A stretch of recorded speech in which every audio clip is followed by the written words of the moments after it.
You know, in our modern world of comfort and convenience, we don't experience necessarily physical hunger that often. We can deal with our physical hunger fairly quickly in most situations in our modern experience. But we have a lot of different hungers. You know, we have obviously spiritual hungers and emotional hungers and intellectual hungers. And so there's hunger around every aspect of the human person. And getting in touch with our hunger is one of the great spiritual gifts. And it's actually a derivative gift from the gift of awareness that we spoke about earlier. You know, how aware are we of what's going on around us? How aware are we of what's going on within us? And do we know what we're hungry for? Do you know what you're hungry for at this time in your life? You know, we read about the scriptures, or we read in the scriptures, Jesus came to feed the hungry and to heal the sick. And obviously, a very literal reading of the scripture could say, well, I'm not hungry and I'm not sick, but we are.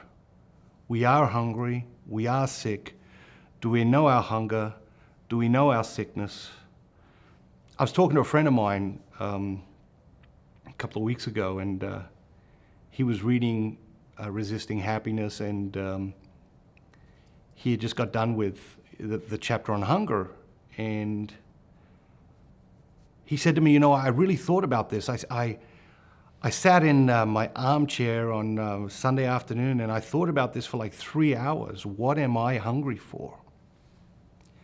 And my friend is a professional athlete, a very, very successful professional athlete. And I said to him, so what did you work out? He said, you know, to be honest, I'm hungry for community. I said, well, what do you mean? He says, well, if you look at sort of the history of Christianity, community played a huge role. And it seems that the first Christians had this phenomenal community. And they grew as communities. They had these phenomenal Christian communities. But the modern Christian can come to church on Sunday and leave church on Sunday and not even talk to anybody. That's not community. He went on, he said, you know, add to that the fact that, you know, I'm famous, I'm wealthy, and probably there's less than 5 people in my life since I was 16 years old that didn't want something from me. You know, that wasn't looking at their relationship with me, at least at some level, as transactional. And so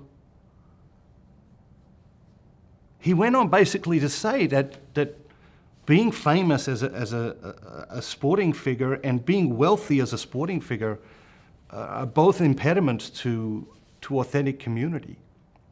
And I think we all yearn for that. You know, we might not have those impediments, but I think we all yearn for that community. We all yearn to belong. You know, why do kids go off and join gangs? Why do people go off and join cults? Why do people get themselves into these situations? Because we have this yearning for community. We have this hunger to belong. We are hungry for community, and I think that it's good for us all to get in touch with that hunger we have for community, because I don't think the modern culture is very good at creating communities.